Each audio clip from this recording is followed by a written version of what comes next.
Hi, welcome back to my YouTube channel. Nama gue Vini, and yes, in case you wondering, gue ganti warna rambut. Setelah sebelumnya rambut gue udah kayak jagung, akhirnya gue sekarang memutuskan untuk mengganti warna rambut gue jadi lebih natural. Ini natural brown warnanya, kalau aja kalian kepo. Cuman kalau di dalam ruangan kelihatannya kayak gelap aja gitu. Dan di video kali ini, gue mau ngerekap buku-buku yang gue baca sepanjang bulan Maret kemarin. Tapi sebelum masuk ke situ, gue mau makasih banget buat kalian yang udah ngeklik video gue yang ini. Dan buat kalian yang mungkin baru aja mampir ke channel gue, jangan lupa untuk diklik tombol subscribe-nya sebagai bentuk dukungan kalian buat gue dan channel gue. Dan jangan lupa juga dinyalain lonceng notifikasinya supaya kalian gak ketinggalan kalau gue upload video terbaru. Oke, jadi langsung aja ya kita ke March wrap-up-nya. Di bulan Maret kemarin, gue ngebaca 8 buku. Lumayan sih, buat gue ini suatu pencapaian banget karena biasanya gue sebulan itu cuman ya bisa baca 4 buku sampai 5 buku gitu kan, dengan asumsi gue seminggu tuh baca 1 buku. Tapi bulan lalu atau bulan Maret gue baca 8 buku. Bukunya apa aja? Jadi ada 2 bukunya Robert Galbraith, terus ada 2 bukunya Riley Sager, terus gue juga ada baca bukunya Taylor Jenkins Reid, dan gue baca 2 komik, juga gue baca 1 novela atau cerpen, nggak tau ya, novela kayaknya, dari salah satu temen bookstagram gue. Jadi langsung aja kita bahas ya. Buku pertama yang akan gue bahas adalah buku yang ditulis sama salah satu teman bookstagram gue, namanya Henny, dan bukunya berjudul Sparks Ignited. Dan Henny ini nih termasuk salah satu pecinta science fiction fantasy. Dan dia juga baru-baru ini gue ngeliatin story-nya, dia tuh lagi sering banget ngebaca-bacain cerpen gitu, kumpulan-kumpulan cerita pendek. Dan buku yang dia tulis, atau gue akan bilang ini cerpen aja kali ya, cerpen yang dia tulis ini, yang Sparks Ignited ini, menurut gue sangat khas dia sih. Dan kalau kalian emang juga baca beberapa buku science fiction yang lain, kalian juga pasti akan ngerasain, oh ya ini vibe-nya mirip nih. Karena kalau gue pribadi, gue ngerasa buku ini tuh ada campuran vibes Hunger Games-nya, terus ada vibes dari Red Rising juga sedikit gitu kan. Karena Sparks Ignited ini akan bercerita tentang Z yang dia ini ada di suatu penjara, dan dia tuh udah 10 tahun ada di situ, dan dia nih kedatangan satu teman sel baru. Dan dia ngerasa kayak temennya ini tuh bener-bener ajaib banget. Dan temennya ini nih, temennya Z yang baru nih, teman satu selnya ini tuh tiba-tiba ngomong kalau, bantuin gue yuk, gue mau kabur dari penjara. Jadi gue cuma akan cerita sampai situ aja. Jadi inti ceritanya kira-kira tentang kayak gitu. Dan buku ini setelah gue selesai baca bukunya, gue langsung DM Henny dan gue bilang, is this a prologue? Karena menurut gue ini tuh kayak prolog gitu loh, kayak lo lagi baca prolog sebuah novel yang akan jadi epic banget.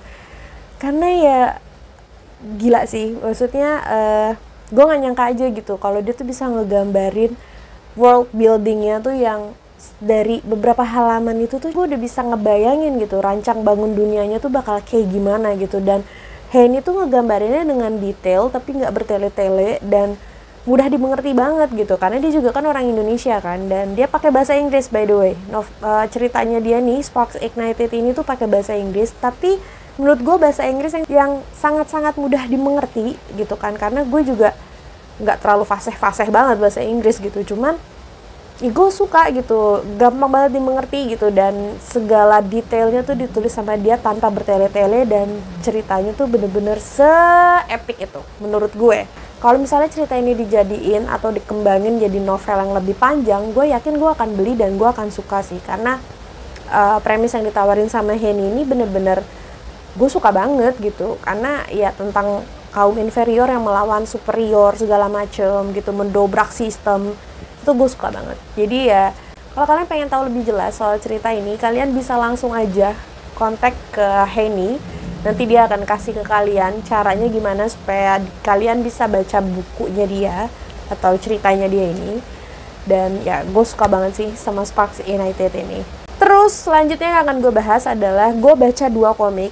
Yaitu yang pertama adalah Moriarty the Patriot dan Spy X Family. Dan dua-duanya gue baca yang volume pertama. Dan Untuk yang Moriarty the Patriot sendiri sebenarnya gue udah tahu ceritanya karena memang gue sempat nonton versi animasinya beberapa episode gitu, dan di buku pertamanya ini adalah yang animasinya udah gue tonton gitu, jadi 3 episode kalau nggak salah. Dan ya gue suka sih, karena emang pada dasarnya gue suka sama segala sesuatu yang berbau-bau Sherlock Holmes. Dan Moriarty ini buat kalian yang mungkin belum tahu adalah sosok saingan atau lawan dari Sherlock Holmes gitu. Jadi kalau di cerita Sherlock Holmes sendiri ini, Moriarty ini digambarkan sebagai karakter yang jahat gitu kan, ya musuhnya Sherlock Holmes soalnya.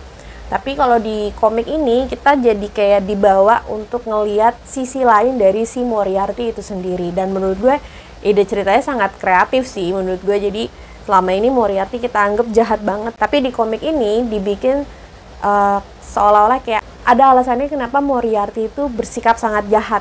Jadi ya menurut gue suka sih. Sejauh ini gue menikmati sih komik itu. Dan yang kedua gue baca komik Spy X Family, dan gue jadi paham sih kenapa banyak banget yang suka sama komik ini, karena emang selucu itu, se-absurd itu, tapi ide ceritanya menarik menurut gue. Jadi akan bercerita tentang sebenarnya main karakternya sih kalau menurut gue sih gue lupa namanya, bentar. Ada di sini sih kebetulan. Forger. Jadi si Lloyd ya, Lloyd kan ya namanya. Gue cari dulu, bentar. Ya, Lloyd. Jadi ini tuh namanya Lloyd Forger, dan dia nih seorang agen rahasia, dan dia tuh punya misi, dan misinya itu akhirnya membawa dia ke keluarga palsu. Jadi dia kayak bikin keluarga palsu gitu, dan seru banget sih kalau menurut gue. Gue suka sama ide ceritanya, dan sejauh ini gue baca volume 1-nya, gue suka sama karakter-karakter yang baru dikenalin di volume pertama ini. Gak bisa komentar banyak sih soal komik ya, karena menurut gue komik tuh punya keistimewaannya sendiri gitu. Dan kalau gue biasa ngomongin soal novel, terus gue harus disuruh ngomongin soal komik, ya gue bingung gitu. Karena menurut gue, ya bagus. Gue suka sama ide ceritanya sih, intinya gitu. Di buku pertama ini sih gue suka banget sama ide ceritanya. Oke, itu tadi 2 komik yang gue baca di bulan Maret. Selanjutnya ada buku Malibu Rising yang ditulis oleh Taylor Jenkins Reid. Dan sebenarnya gue udah bikin video tersendiri untuk buku ini. Kalian bisa lihat nanti setelah kalian nonton video gue yang ini. Nanti gue kasih linknya. Dan gue suka sama buku ini karena buku ini menggambarkan atau bercerita tentang sebuah keluarga yang dari luar tuh kelihatan sempurna banget. Tapi di buku ini kita akan diajak untuk mengenal keluarga itu lebih dalam lagi, dan tahu gitu apakah benar-benar sesempurna yang orang lihat. Dan kalau kalian mau tahu lebih lanjut, kalian nanti cek video gue yang ngebahas soal buku ini. Lanjut, gue baca 2 bukunya Robert Galbraith, yaitu Career of Evil dan Little White. Sebenarnya kalau yang Career of Evil itu gue baca untuk yang kedua kalinya sih, karena pertama kali gue baca buku itu tuh di tahun 2015, dan karena gue lupa banget sama cerita yang di buku ketiga ini, akhirnya gue baca ulang. Karena gue pengen baca 2 judul baru bukunya Robert Galbraith, yang Little White sama Troubled Blood. Tapi sebelum ke Little White itu gue pengen baca ulang dulu dari 1 sampai 3. Nggak dari 1 sih gue bacanya, karena yang buku pertama tuh gue hafal banget sih sama ceritanya. Yang gue baca ulang tuh yang kedua sama yang ketiga. Nah, di Maret gue baca buku ketiganya sama keempatnya. Dan untuk buku ketiganya gue suka sih, karena gue baca ulang dari buku keduanya. Jadi pas baca buku ketiga gue berasa banget sih perbedaannya ketika dari baca buku kedua ke ketiga itu. Gue ngerasain banget perkembangan dari chemistry antara 2 tokoh utama kita, yaitu Cormoran Strike sama Robin Ellacott. Itu gue suka banget sih, jadi gue kayak gemes sendiri gitu sama interaksinya mereka gitu. Dan untuk kasusnya sendiri menurut gue sangat-sangat sangat-sangat menarik, benar-benar menarik. Cuman ya lagi-lagi buku ini tuh ya seperti yang gue pernah bilang waktu gue bahas buku Silkworm itu, kalau nggak salah ada di wrap up bulan apa ya, Januari atau Februari gitu, Februari kayaknya. itu gue ngebahas kalau si siapa namanya Robert Galbraith ini tuh kalau ngasih clue tuh terlalu halus. Jadi kadang gue udah yakin kalau oh ya ini akan kesini nih tersangkanya, tapi ternyata salah gitu, karena ternyata si Strike ini menemukan sesuatu yang gue nggak temuin gitu kan.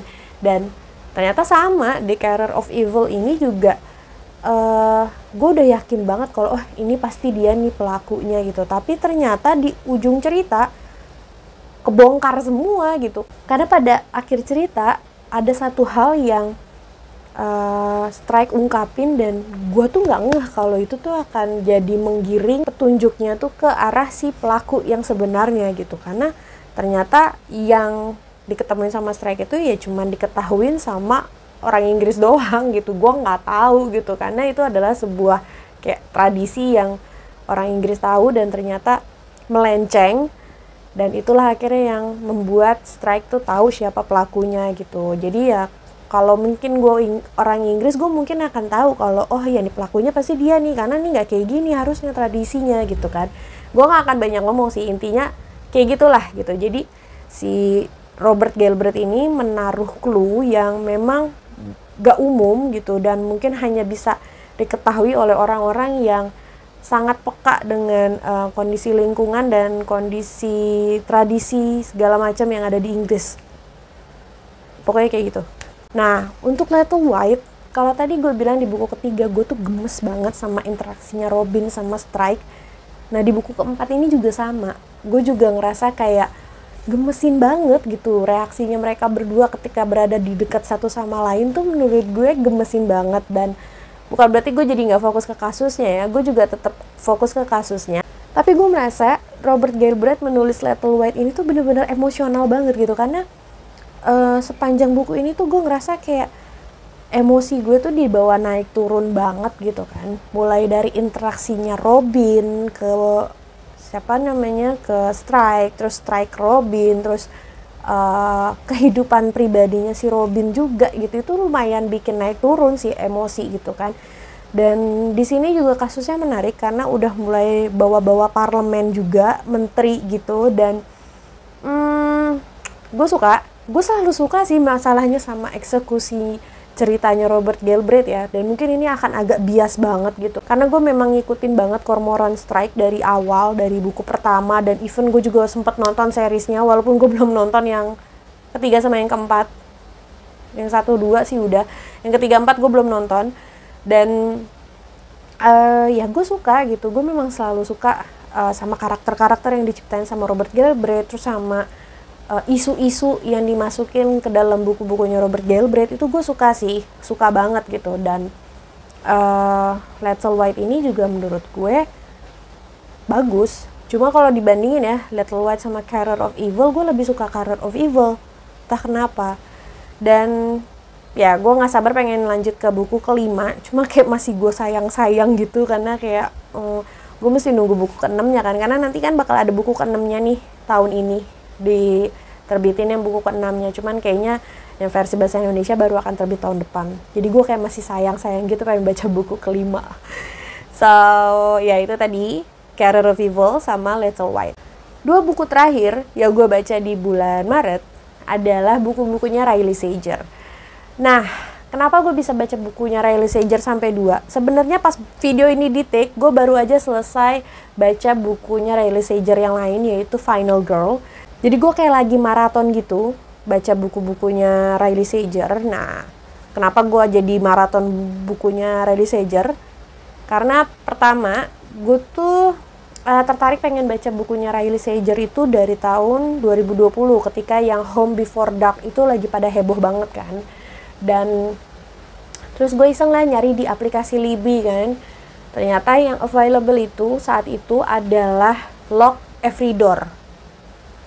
Ya, Lock Every Door. Dan gue baca, dan ternyata gue suka banget sama Lock Every Door. Gue suka banget sama Lock Every Door karena ceritanya ini akan bercerita tentang seorang perempuan namanya Jules, dan dia tuh lagi dalam kondisi bangkrut dan lagi hopeless banget. Dan dia dapat kerjaan untuk jadi apartment sitter atau kayak penunggu apartemen. Kok kayak setan nih penunggu. Ya maksudnya dia kayak ngejagain apartemen gitu, dan apartemennya ini adalah sebuah apartemen yang bangunannya tuh bener-bener eksentrik banget, terus kayak antik gitu, dan memiliki banyak sejarah.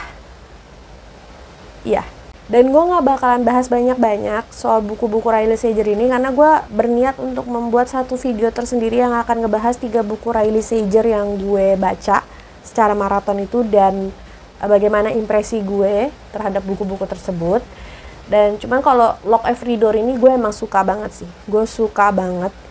Dan buku keduanya Riley Sager yang gue baca di bulan Maret itu adalah Survive the Night. Nah, Survive the Night ini bercerita tentang Charlie yang dia tuh lagi nyari tumpangan untuk pulang kampung karena dia lagi kuliah gitu di asrama, dan dia lagi nyari tumpangan untuk pulang kampung, dan akhirnya dia ketemulah sama satu cowok ini. Mereka pulang bareng akhirnya, cuman di tengah-tengah perjalanan dia tuh curiga kalau si cowok yang lagi nganterin dia ini nih, tebengannya dia ini adalah pelaku pembunuhan berantai untuk cewek-cewek di kampus, atau yang disebut campus killer. Jadi dia curiga gitu kan, karena kayak wah nih kok tingkahnya mencurigakan banget, kok dia ngomongnya mencurigakan banget gitu. Dan jadi Survive the Night ini akan bercerita tentang kisahnya Charlie dan si cowok yang dia kira the campus killer ini. Dan impresi gue soal buku ini, ya gue suka sama premisnya, tapi gue agak kesel sama tokoh utama di buku ini, yaitu si Charlie itu sendiri, karena menurut gue dia ini menye-menye banget sih sebenarnya gitu kan. Tapi clue aja, gue tuh sempat hampir DNF-in buku ini di 53%, tapi terus akhirnya pas nyampe ke 60% buku ini mulai menarik. Dan kalau kalian penasaran lebih jauh soal buku ini, tungguin video gue yang bahas soal 3 bukunya Riley Sager yang bakalan gue upload. So, ya, udah semua ya gue sebutin. Ya. So, itu tadi buku-buku yang gue baca sepanjang bulan Maret kemarin. Buat kalian gimana? Ada yang menarik kalian atau kalian juga udah baca? Tinggalin komentar kalian di kolom komentar di bawah biar kita bisa diskusi bareng-bareng. Dan segitu dulu aja video gue. Thank you banget buat kalian yang udah nonton video gue sampai sini. Jangan lupa diklik tombol like-nya kalau kalian suka sama video gue. Dan I'll see you in my next video. Bye-bye.